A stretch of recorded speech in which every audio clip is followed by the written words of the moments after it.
Hey guys, it's Minky Man here with another review. This is actually the first review you will see on here about Mantis's new knife, the MT-7.2 Folding Pry. It's been redesigned. This is not it. This is the old version. I bought this a while back at Knife Works. I think it was actually the day I met Jared. It was a long time ago, a few years ago. Anyways, it's a good knife. I'm not a fan of a few things on there, and I posted some stuff on it on the Mantis forum about like what I would change, like the serrations. I've dented quite a few of the serrations. They're kind of fragile. They cut well, but they're kind of fragile. Just a few other things like the liner lock in this knife. I don't know if you can see it or not, but you can actually get the blade to flex just by get it to flex this way, just because the liner lock's kind of thin. So I mean, it's not going to close on you. I trust it, but it's kind of weird that you can flex the blade that much. I pointed out a few things on the Mantis forum, and it turns out that Jared began working on a redesign of this knife, and it was kind of cool that I got to influence the design just a little bit. So this is the old one, and Jared gave me one of the new ones to test and write a review on. And I've had it for about 2 weeks now, and I've been putting it through its paces. And let me tell you, it is a freaking sweet knife. And here it is compared to the old pry bar, the new Mantis MT-7.2 Folding Pry. I've got a lot to talk about on this one. I don't know how long it'll take, but hopefully we can get through this pretty quickly. Basically, I just started jotting down notes as I was going through it, and I have 2 pages of notes that talk about all the different features on the knife, what I liked, what I didn't, all this stuff. Basic rundown: it's a 3 1/4 inch blade of S30V steel, CPM S30V. It's a crucible particle steel, which, if you know anything about metallurgy, particle metallurgy is pretty awesome. I mean, you can get really uniform and small grain size, which in turn gives you a stronger steel. It's easier to sharpen, easier to deal with. And S30V has long been one of my favorites. I've always liked it. It's holds an edge really well, but it's a lot easier to sharpen than other things in my experiences.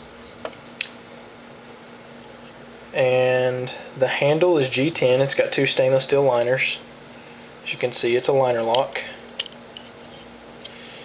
The liner on this one's much thicker than the other one, so there's no blade play, zero blade play in any direction. It locks up rock solid. So I mean, this is an awesome knife. Awesome knife. Well built. Couldn't really be built any better in my opinion. Retail is going to be $100, and in my opinion, $100 is a steal for something like this, for an S30V blade in this kind of quality, made in USA. You know, G10 handles, stainless liners, coated serrations if you want them. It's going to come coated and in a satin finish, and the satin finish is beautiful. This S30V will take a really nice finish, and Jared puts a beautiful finish on the S30V. And you can get it in serrated and unserrated in both of those options as well. So, let me just start with the performance aspect of it. I'll start with penetration.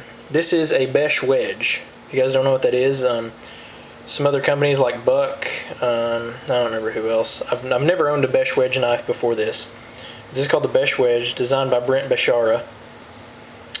It's similar to a Tanto. It's obviously really similar to a Tanto, but it's an interesting shape, and I wasn't really sure how it was going to fare as far as performance goes, but this one's chisel ground. This whole blade is chisel ground, as you can see.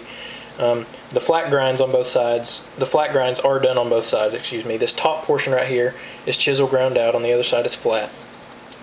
And then the edge itself, like the relief edge, is all chisel ground. I don't know if you can see that very well or not, but it's all chisel ground. And this Besh wedge is awesome. I've never found a knife that, I don't know, this one, let's just say this one's extremely utilitarian. You can use it for just about anything. This Besh wedge will cut like crazy, and it's super strong. I was really surprised. I actually did some stabbing tests with it. For as far as penetration goes, I used the standard phone book. That's what I use. That way I can kind of compare all my knives together. And this one penetrated over an inch. It was almost all the way through the phone book. It penetrated quite a bit, and that was just with moderate force. And it's a beast. I also stabbed it into trees and pried out, like popped out the wood, because that puts a lot of stress on the tip, and if you have a weak tip you can break it pretty easily doing that.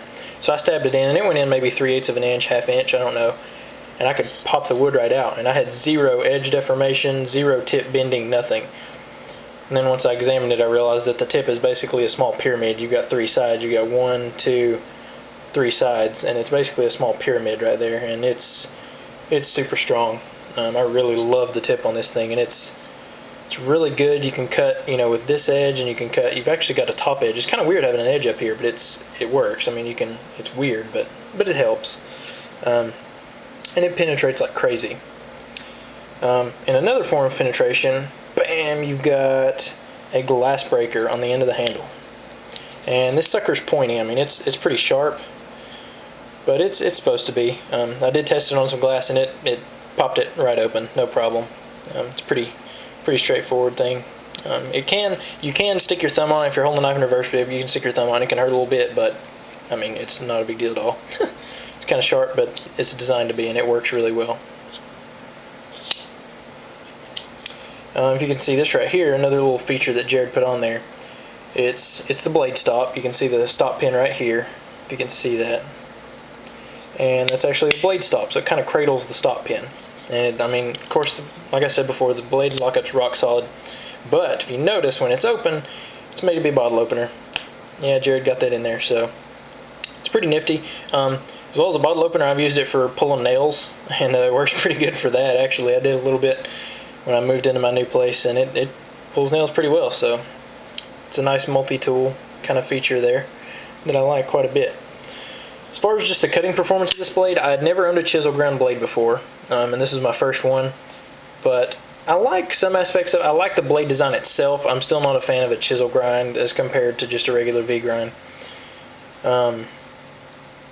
But this blade will cut like crazy. It's insane how well it slices, especially the tip. As strong as the tip is, it's amazing how sharp it comes. I mean, when I got it, I don't know if you can see on my arm right here, probably can't really see that very well, but there's a big bald area right in here starting to grow back. It's because when I first got the knife, I was testing the edge. It's still pretty sharp. But every edge on this knife will shave like when I get it. It is razor sharp. It cuts super thin slices of paper. When I first got it, it was crazy sharp. I was really surprised at how sharp this mesh wedge will get. So it worked pretty awesome. Let me see if I've got a piece of paper here. I'll actually try to give you a little bit of some kind of demonstration. This is fairly thick paper. It's just barely thicker than like construction paper, than like paper you would get to print on. I don't know if we can do this very well here. And it's stopping at one point because I did dent the edge in a couple places. I don't know if you can see it. It's like right. No, you can't see it. It's not in focus. There's a dent right here where my fingernail is, and there's another dent right up here where my fingernail is. And it didn't chip. It didn't break out. All it did was dent the edge.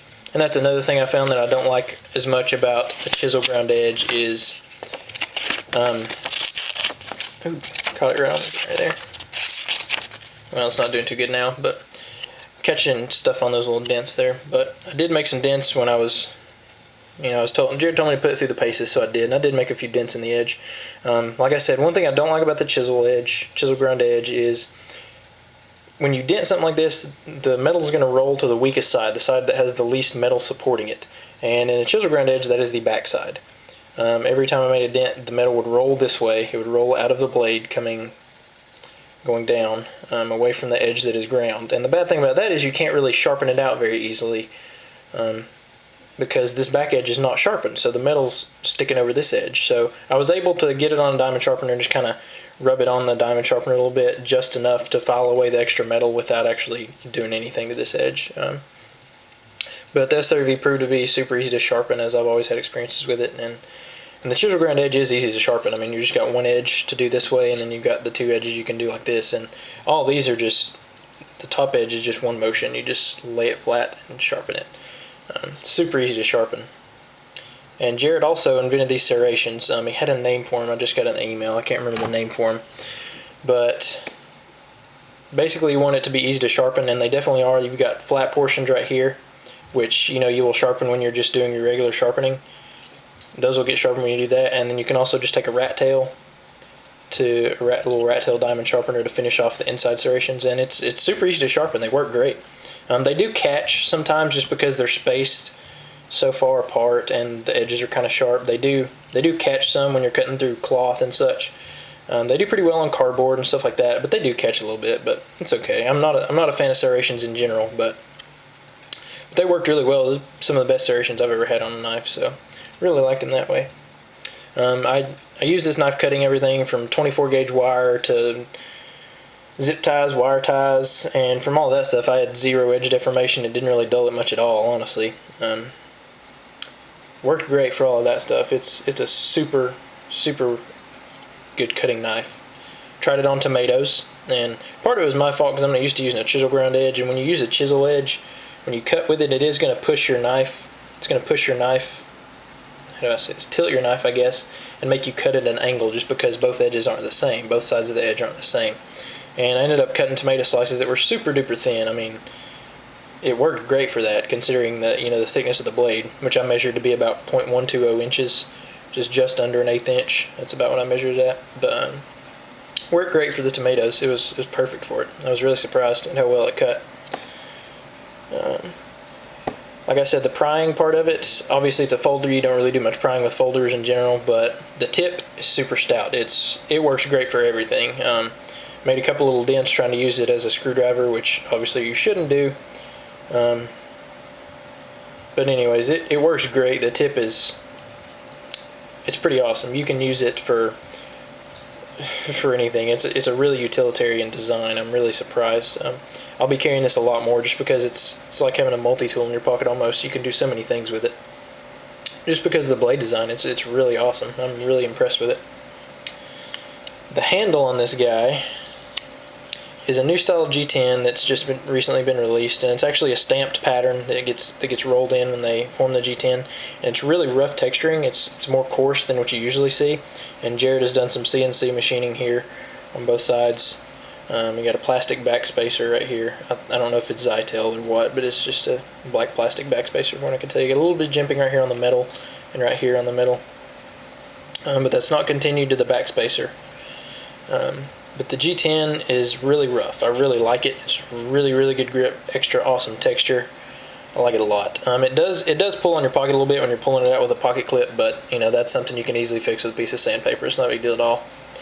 One critique I would give on this knife that I was going to tell Jared about is make the pocket clip reversible. It seems like it would be pretty easy to do on something like this. I feel like you could put it right in here with no problem without getting in the way of anything. But maybe, there may be a reason he didn't, but I feel like even if it was just reversible to this side, it would help out a little bit for the left-handers. But I feel like that's something that could be done pretty easily on this knife, and you can probably do it yourself. But it's not too bad. It carries well tipped down anyways. It carries pretty well. Nice deep carry pocket clip. You've only got, I don't know, 1/4 of an inch of the knife sticking out above your pocket when you carry it, so it's really cool. I like that part of it. Trying to hurry here. I don't have a whole lot of time left. Like I said, carry's awesome. I would like to carry it tip up, but I can't do that sometimes. With the setup it is now. Nice solid lockup. You can hear that. Yeah, this thing's awesome. Overall, this knife it's awesome. It's one of the best EDC knives I've got, and tactical knives, just because you can use it for so many things. Like I said, it's like having a multi-tool almost. The tip design and the blade design is so useful. It's awesome. I really like it all around. Very high quality. You get awesome value out of this thing. For $100 retail, this thing is an outstanding knife. You're not going to find anything near that price point, I don't think, that's going to compete with it, especially in the utility aspect. I would prefer the plain edge, personally. Jared's serrations are awesome. He did a great job on the design of these things. I really like the ease of sharpening. That's the main thing a lot of people have problems with in the serrations, but I still prefer a plain edge, but that's just me. Area for improvements. The only things I would change on this knife are, like I said, make the pocket clip reversible. I feel like that would help some. And you could also either add the jimping to the spacer to make the jimping more functional, or mill out the spacer to where it's a little lower than the metal, than the liners, and that would fix that part. Also, another quick thing before I have to end real quick.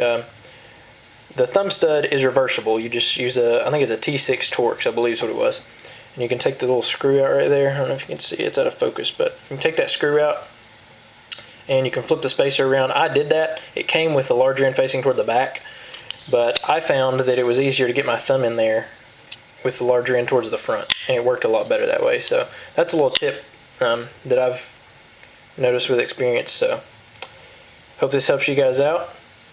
And overall, amazing knife. Jared did an awesome job on this, and I was glad I could be a part of it. And hope y'all enjoy this thing when you get it, because it's awesome. The Mantis MT-7.2 Folding Pry. Enjoy, guys.